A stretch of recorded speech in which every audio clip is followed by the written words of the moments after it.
Hey YouTube, it's me Karma.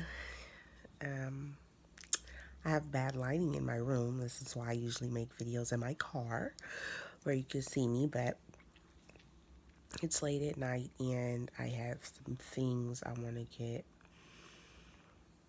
off my chest. So, reasons that you can't be with a man who doesn't provide or who doesn't have a providing spirit or providing goals or a provider at heart is because a man that's not willing to provide for you will ultimately let you down. That's a guarantee. Like, if he doesn't start off providing for you, he's going to let you down. Like, the time is going to come when you're going to need him, and he's going to make a million trillion excuses as to why he can't come through for you. And you're going to be frustrated and you're going to be mad. And when you get to that point, please let him go. Please don't try to make excuses for him. Don't try to forgive him. Don't try to look past whatever it is he did. Like, no. You were in a bind. You were in need. And he didn't come through for you. He's not a provider and he's not the one for you. Please, ladies, stop settling for these men who do not come through for you when you need them to, who are not there to take care of you when you need them to, who are not there to do the things that you require to feel loved. Because ultimately, security and stability is what builds real love with a woman, not looks, because looks fade. Not how nice someone is, because eventually that person's going to have a bad day and not be nice. And then what, you're going to stop loving them? No. It's how they handle situations and if they are stable and they can offer that stability to you.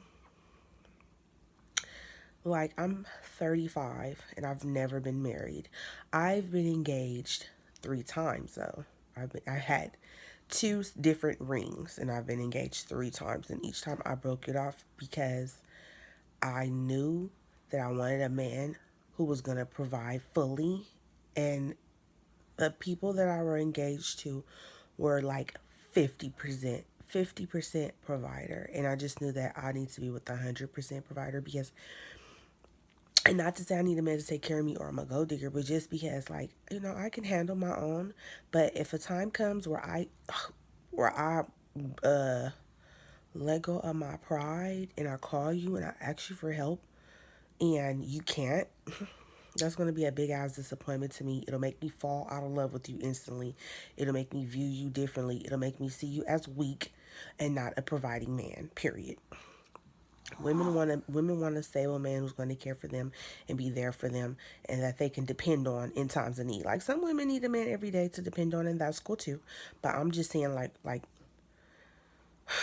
if you got a flat tire and AAA says they'll be there in 2 hours, but your man or friend or guy that you're sleeping with lives 2 blocks away and he's gonna say he ain't coming. Oh, you ain't coming? Oh, okay. Cool. Relationship over, dead, done. I don't give a damn. Like, you needed him right then. He could have came and you wouldn't have had to wait 2 hours for AAA, but he don't give a damn. But then later he gonna ask you for some coochie? Oh no, that's a turn off. Coochie don't get wet for men like that. Sorry. It just don't. Period. And even if you can't make it down there, as a man should be saying, well, have them tow it to a shop and I'll pay for it to get checked out. Provider man. At least if you can't come, then follow up with something that lets me know that you're still a provider and you still care and you're still going to be stable or be there. Nope. If he can't do it, drop his ass, dust his ass, leave his ass, ghost his ass, whatever y'all want to say in 2019. Let that shit go. You need to be focused on a man who is going to be a provider and who has providing tendencies, and who is going to care about you when things get rough, who is going to be there for you when you need it, you know. And honestly and truthfully, I mean, those type of things, they show up with, okay, it's late at night, y'all. It's like 12 o'clock where I'm at. So my eyebrows look a little 12 o'clock-ish, okay? I was like using the makeup remover. And then in the middle of me sitting at my vanity, taking my makeup off, I'm like, let me make a video before all these thoughts leave my head. But and being a provider male doesn't even necessarily mean you have to be rich. It just means that you're gonna be the type of man who is like, okay, babe, I'll be right there to help you. Or, okay, babe, I'll come sit with you while you wait for the tow truck. Or, okay, babe, when you get it towed to a shop and I'm going to pay for it the next day or that day if there's still time to get checked out so we can see what's going on. Provider, caring, stable, secure man. That's what you need to look for. If you focus on those type of men, life will go better for a lot of women. And then you don't have to be so bitter because you picked a provider man from jump. So therefore you won't have to be bitter and go through bitter woman syndrome and be mad and saying all men are alike, because all men are not alike, because there are some good men out there. There are some good provider men out there. You just have to stop picking the idiots who aren't and who don't have that quality. You have to be able to, you have to use discernment. My favorite word, discernment. You have to be able to talk to a man, and in that first conversation, you should be able to tell if he's a provider by the things he's saying. Oh, let me take you out to breakfast. Bam, provider tendencies. Why? He's not scared to spend his money. He wants to make sure you eat. He's saying, please look your best when we go out. He's saying, and breakfast is good because guess what? Bam, we can meet up for breakfast. Oh, we're having a good time. Well, let's swing by the mall and get me something, or let's buy me a little trinket, or let's do something to brighten up my day. Bam, provider tendencies. Little things you need to be looking for when you first meet these people. Like, if they're just saying some shit like, oh, well, we can Netflix and chill, please, he ain't a provider. Cut that shit off immediately, okay? If he don't got a stable career or job, and now when I say stable, I mean has been on that job 10 years or more. Cut him, not provider. Okay. If he don't know his kids' names and where they are and what they're doing in their life, not a provider. Because provider men care for their kids and they take care of their kids, period. If he just so you know, just the first couple of conversations are gonna let you know if he's a provider male or not. And if he's not, ladies, dump him hot fast. Drop him like some hot coals. Don't do it. You're going to spend your time and energy, and you're going to be that repair woman. You cannot repair a man who's not a provider. You cannot repair him. I don't even know how you can take a non-provider and make him a provider. So if he ain't already a provider, I've dated a non-provider. It's annoying as fuck because you can't depend on them for shit. They don't show up when shit gets real. All they care about is them having fun and pleasing themselves and what's making them have fun. And they're not going to stop having their fun and help you for shit. Stay away from them. Just don't even entertain them. Don't try to play their game. Don't try to think you're going to change them.